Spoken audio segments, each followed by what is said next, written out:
It's me ছোট ভাই Masud, brand new ব্লগে আবার আপনাদের স্বাগতম। চলে আসলাম আরও নতুন একটি ব্লগ নিয়ে আপনাদের মাঝে। আর ভিডিও শুরুতে দেখে হয়তো বুঝতে পেরেছেন যে আজকের ব্লগটা কি হতে পারে। আর আমার বউর যেহেতু ইচ্ছা ছিল কাশফুলে ছবি তুলতে, তাই আজকে যেহেতু সুযোগ পেলাম তাই বউ বাচ্চা নিয়ে বেরিয়ে চললাম কাশফুলের শহরে। তো ভেবেছিলাম বাবুকে হচ্ছে সামনে বসাবো আর পিছনে বসবে হচ্ছে আমার বউ, কিন্তু বাবুকে যখন সামনে বসালাম তখন একটা সমস্যা দেখা দিল, সেটা হচ্ছে ক্যামেরা।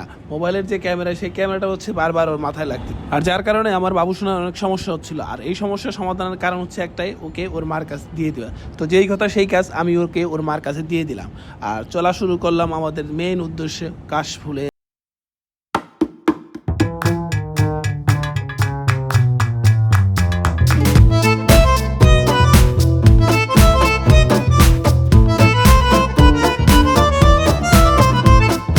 এসেছি কাশফুলের শহরে, আর দুপুর থেকে এখানে অনেক মানুষ আসতে শুরু করে, তা আপনারা দেখতেই পাচ্ছেন। পরন্ত বিকেলের রোদ, কাশফুলের বাগান, প্রকৃতিটা এতই সুন্দর, এখানে না আসলে আপনি বুঝতে পারবেন না এই জায়গাটা কত সুন্দর। আর আমি যেহেতু সময় পেলাম তাই চলে আসলাম প্রকৃতির মায়ায় ভরা কাশফুলের শহরে। আর আজকে সকাল থেকেই ওয়েদারটা একটু মেঘলা মেঘলা ছিল, সকালবেলা বৃষ্টি নেমেছে আর রাস্তা আপনারা দেখতেই পাচ্ছেন কাদা পানি জমে আছে। তারপরেও কিন্তু থেমে নেই মানুষের আনাগোনা, কম বেশি সব বয়সেরই মানুষ এখানে আসতেছে, কেউ রিক্সায়, কেউ বাইকে, কেউ সিএনজি বা অটোতে। আর আমার বউর ভিতরে একটা কমন বিষয় হচ্ছে, ও ঘুরতে ভালোবাসে আর আমিও ঘুরতে ভালোবাসি।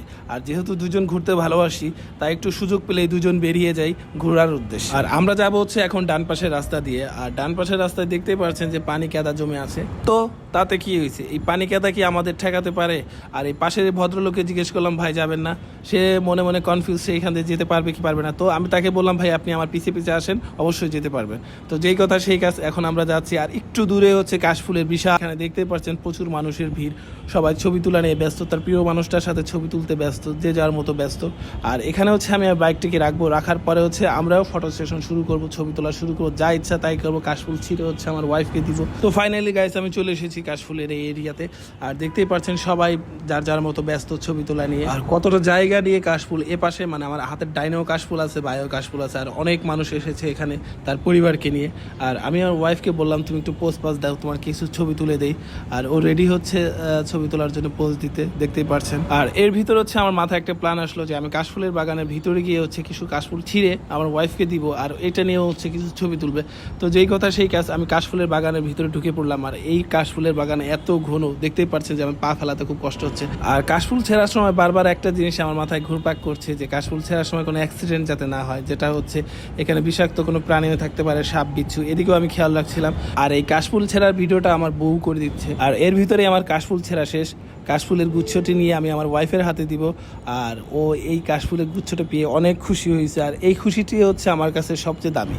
আর তাই সব সময় চেষ্টা করি ওদের খুশি রাখতে, যেহেতু কর্মব্যস্ততার মাঝে আমি কখনোই ওদের সময় দিতে পারি না। সপ্তাহে একদিন যেহেতু ছুটি হয়, তাই চেষ্টা করি সবসময় ওদের মন ভালো রাখার জন্য, তাই একটু বাইরে নিয়ে আসি, ঘোরাফেরা করাই, এই আর কি। আর একটা বিষয় হচ্ছে, আপনি যদি আপনার মনকে সবসময় খুশি রাখতে পারেন তাহলে আপনার শারীরিক অবস্থা সবসময় ভালো থাকবে। আর এখানে যে অল্প বয়সের মানুষই শুধু ঘুরতে আসে তা না, এখানে মুরব্বী মানুষই এসেছে, দাদি তার নাতিকে নিয়ে এসেছে, দেখতেই পারছেন আমার সামনে। আর আমাদের ভিডিও করে দেওয়ার মতন কোনো লোক ছিল না, তো এখানে অনেক মানুষই ছিল, তাদের একজনকে আমরা বললাম যে ভাই আমাদের দুইটা ভিডিও করে দেন। তারা আমাদের সুন্দর করে একটা ভিডিও করে দিল স্লোমো, আর এটা হচ্ছে সেটা আপনারা দেখতেই পারছেন। আমি সোনা কাকে ছুঁই নাকি রূপ কাকে ছুঁই। আর কথা বলতে বলতে আর এত কিছু দেখাতে দেখাতে সময় যে কোন দিক দিয়ে চলে যাচ্ছে তা আমি টেরও পাচ্ছি না। আর দেখতেই পাচ্ছেন সূর্য অস্তের সময় চলে এসেছে, আকাশটা কেমন লাল হয়ে গেছে। আর আমাদের সাথে যেহেতু ছোট বাবু আছে, তাই চিন্তা একটাই, সন্ধ্যার আগে বাসায় যেতে হবে। তাই আজকে এই পর্যন্ত, সবাই ভালো থাকবেন, আসসালামু আলাইকুম। দেখা হবে অন্য একটি ব্লগে অন্য কোনো বিষয়।